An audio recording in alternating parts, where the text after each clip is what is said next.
How do you know the backrooms are not real? How can you say beyond a shadow of a doubt that the backrooms do not exist? After all, it sounds crazy, but today we're interested in trying to say, how could you prove the backrooms are real? So the first immediate assumption we'll make is that your senses are accurate, that your sight, your smell, your hearing, though not perfect, depict a view of reality. Because given what I'm about to give you and this whole theory I'm crafting, purely for the sake of fun, of course, we need to assume that your senses are accurate enough that they properly judge reality. So moving on from that, the question I must ask is, how do you know people haven't went to the backrooms already? After all, the backrooms is you just enter the backrooms by falling into it. And it says that people who are interested in the backrooms tend to end up there more, or the people who are trying to. So the people who would be most likely to corroborate evidence, truly dedicated fans, would have a tendency to disappear. But even if we ignore that, and random people just occasionally fall to the ground and end up in the backrooms, that is the ultimate missing persons case. Hundreds of people, just in America alone, disappear every year and are never found from again. And that's not counting the world. But most of us assume they are victims of murders or suicides, or they died somewhere of starvation, or a bear killed them, or any number of random events, or maybe they went on to live a new life. But you're never sure. It's the nature of a missing person, missing like that. No one truly knows where you are, or at least not the general society does.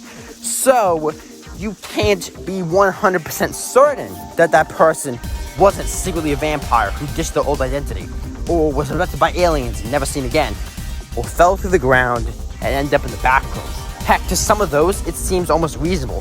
Vampires would leave suspicious-looking people, or morals and that kind of thing. Aliens would leave a giant mothership as they abduct you. But the backrooms, you just take one false step and fall through the ground and are never seen from again, because there was no escaping the backrooms. Simply put, the backrooms are nigh unescapable. Not inescapable, as it is theoretically possible, but the nature of the backrooms is so messed up that you probably aren't getting out, just statistically.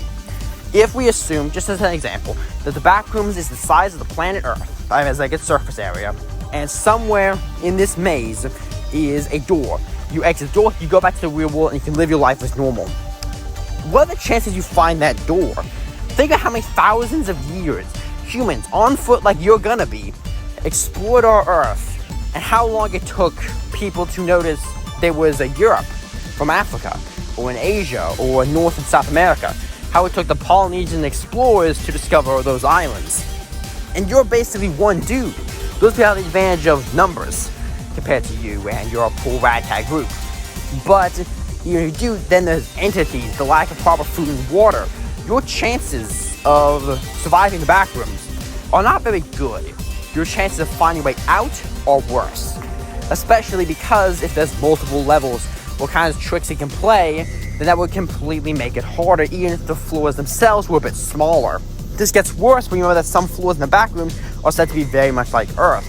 A lot of people would probably just say, good enough, or become totally convinced that they were in the real world, that they wouldn't continue trying. The ultimate trap. The trap that makes you not want to leave. The trap makes you think you left when you're still in a cage. But of course, this gets even more insidious. Let's say someone, by dumb luck or skill, happened to discover a way out of the backrooms. And they escaped into the real world, our world that they came from. And then you would never know they did. Not because they didn't escape, not because they didn't go on to live a long, happy life or whatever, but because that person will be stuck with a few options. Regardless of where they end up on the Earth, their life is going to be forever changed. Unless they only were in the backrooms for a weekend or something, people are going to ask where they are. They're going to need an excuse. But the backrooms is a pretty shit one. Because no one's going to believe it. If your friend who disappeared for 10 years showed up and said they were in the backrooms, would you believe them? No, you'd laugh it off. You think they were crazy or playing a joke on you or something like that. If you heard a story where someone said, I was really in the backrooms on an internet forum, you wouldn't believe them. And why should you? It's ridiculous. There is no proof. After all, it's generally considered to be fairly ridiculous to believe someone without proof. And it's not even really a faith question. Most faiths have holy texts and things like that and real accounts of things. that they can rely upon. The Backrooms has nothing because it all takes place in a different world. There is no evidence, nothing to prove it, there's no faith to give miracles. The Backrooms is, in many ways, unprovable. Simply put, because no one who hasn't been there, would ever believe it really exists. And anyone who has been there would be very smart to never talk about it. Because quite frankly, they're going to know that they sound crazy.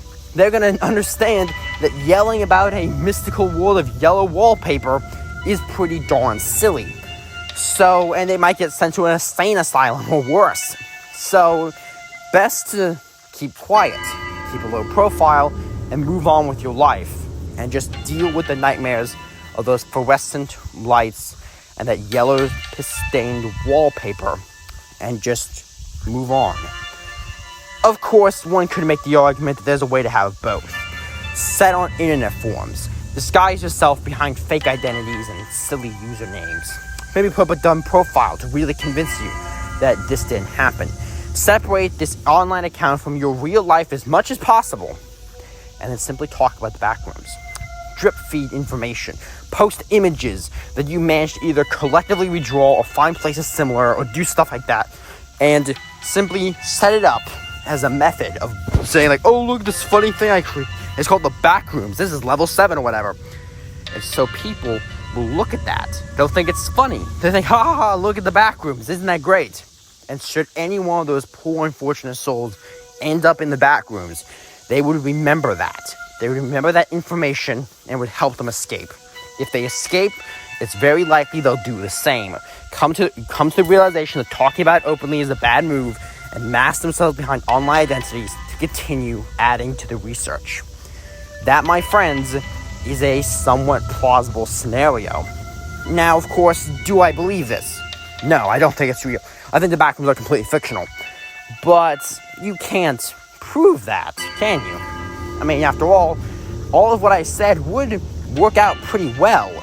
It would, and I'm not saying everyone who talks about the Backrooms is secretly a Backroom survivor, but I am saying that have you checked every single person who claims this, or comes up with a fake internet account to do this? That's, of course, what I asked today.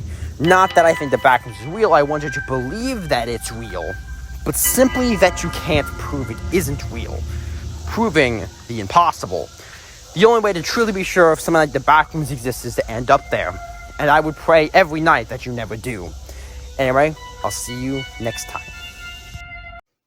Yeah? Hey, why don't you hit that sub button? You're gonna become a subscribble. Get to see my content quicker. Wouldn't that be nice? I bet so.